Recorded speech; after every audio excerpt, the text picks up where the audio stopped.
Hello and welcome to another modelling video. This is Alan from the Ma.k Man at YouTube with another model review. Today we are modifying and going a lot further with the 35 Gatchaman Maschinen Krieger by the world of Yokoyama. This exact model line came out around 2018 in a gacha bowl, which is a random pick model from a few range. We've got multiple circular runners and it comes together with instructions and a small water slide decal. We have reviewed it. I found it to be very exciting, cheap, and just a wonderful way of having a small dose of the hobby, and really just caters to all sorts of audiences and really encourage for more content like this to come out of this genre, as well as many other makes and ideas of modelling. The Maschinen Krieger line of models, as well as universe, has a very long, complex and rich history, both in the modelling scene as well as the art created, jumping through a few versions of toys and model manufacturers. Though the most beautiful thing about the community and the genre is inspiring people to go out and creating your own designs as per the original intention of the first line of models, which are a mismatch of multiple military science fiction kits and various plastic junk fused together with putty in a 1/20 scale or 35th scale military figurines. The absolute full intention with this mecha suit that I randomly drew in a black colour is to completely customise it with various detail taken from other kits, being loose or junk, applying putty, and absolutely designing and creating my own original mech suit, and incorporate the actual gashapon into a small diorama or vignette to tell a story and flesh out a bit of a world around this originally designed suit, with weathering and whatnot to enhance an environment that's around it. The disadvantage with this new line of 35th scale figures is they're quite small, and if you were to display them in a cabinet, competition or table, they just simply disappear unless multiple models are in a diorama or something is there to catch the attention or eye, even if there is a lot of painting or modification behind. If agreed upon or not, the competition is an activity or competition of attention seeking, being on social media or a cluttered display with many other models, either relying off size, content, or what you actually invest in, and we're going to really bring this alive. The first intention is putting it together, a dry out of box build, to see what we have in playing with the proportions. Each part's cut off, the runner nub cleaned up, holes loosened a bit for snapping, glued, and seam line by itself, as this is the alternative design to, I think it was the fireball or something else I built in the last video. We're going to change it even further where it is absolutely unrecognizable. My intention is to sculpt using 2-part sculpting epoxy milliparts. There's a lot of detail that isn't quite going to pop, so at this stage a lot of sanding is not necessary in seam line filling, but a bit of putty is applied in case the epoxy does not reach all the way around. There is also quite a bit of detail of vents and covers and whatnot. All of this is being covered up, so I'm not too worried about it at all. 2 parts equally cut from the milliput, not pinched, rolled into a ball, and I started playing with shapes by applying it onto surfaces, smaller parts still on the runner, the bigger parts on the actual kit around, and pinching and moving and rolling out until it's eventually a shape I really liked. Through the work in progress pictures, I did intend originally to have the head removable or not, but eventually it just got stuck on with a very fascinating crest shape. I want this to tell a story of a much more elite and heavier armoured unit that would take more fire and engage in a more close support role. I decided to turn the arm into some sort of flamethrower by bulking it up with military aircraft parts and a few small cylinders and tanks. A lot of it was loosely glued with very obvious holes and seams and whatnot. This was built up upon a few layers of dissolved putty and other putties and sanded back.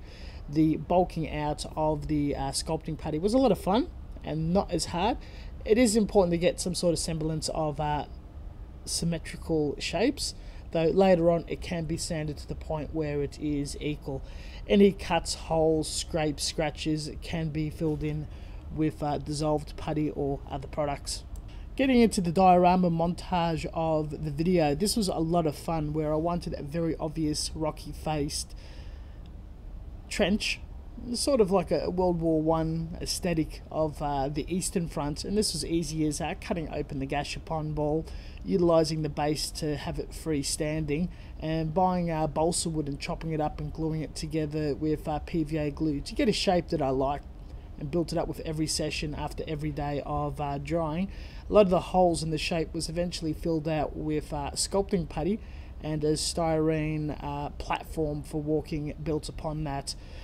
Some cross beams of barbed wire fence or placements, and wargaming barbed wire added, but you could just put kinks or cuts into wire to make your own effect. Painting it was very easy. There wasn't a lot of work put into it, but there was a bit of sanding and creativity. Not very hard at all.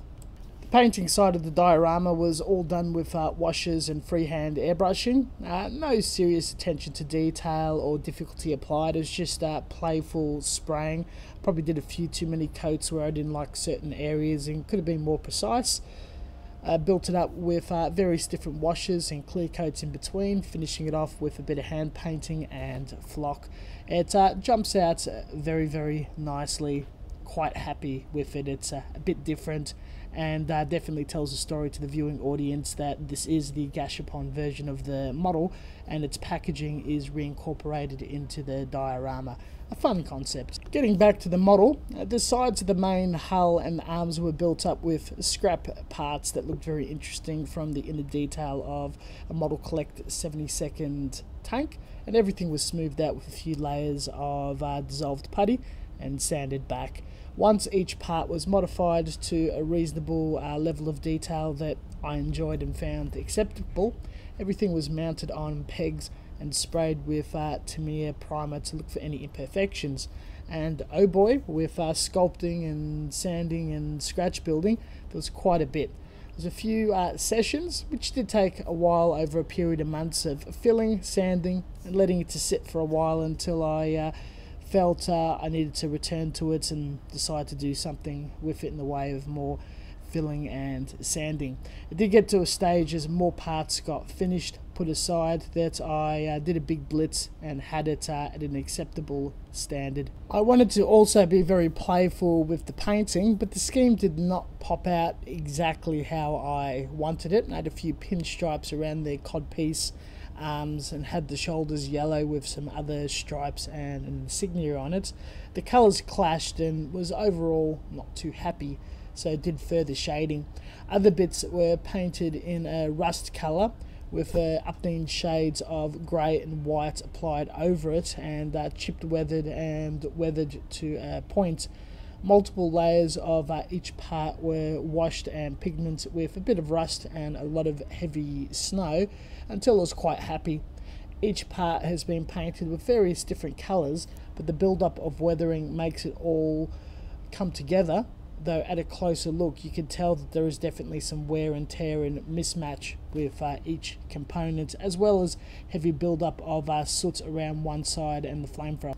I was also very playful with paint chipping, building up of snow flock and white glue, multiple different weathering finishes, and dirt and pigment build-up around the feet and knees.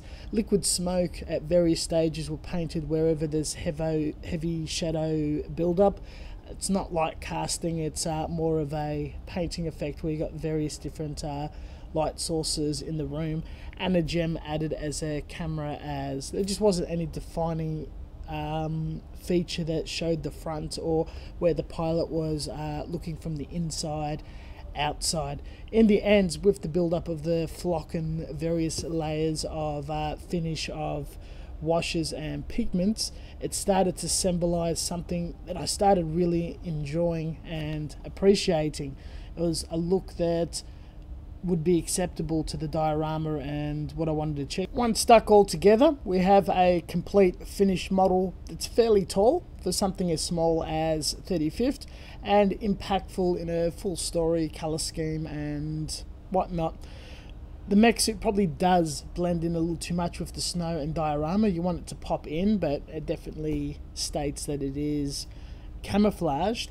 And I'm very happy with how I've incorporated flock in the layers of painting, where you get a bit of a texture post painting. I've always been about textures in the past and never thought that you could incorporate it in the painting stage and not just the building stage. That was a lot of fun, but it was good to get my teeth into diorama building again and just placing all these spiky bits of balsa wood and blending putty together and just going mad in modifying and scratch building something until it just felt right and looked good as is. It was a few months in the making, on and off, with a fair amount of rest and breaks from the end of the year to the start of the year.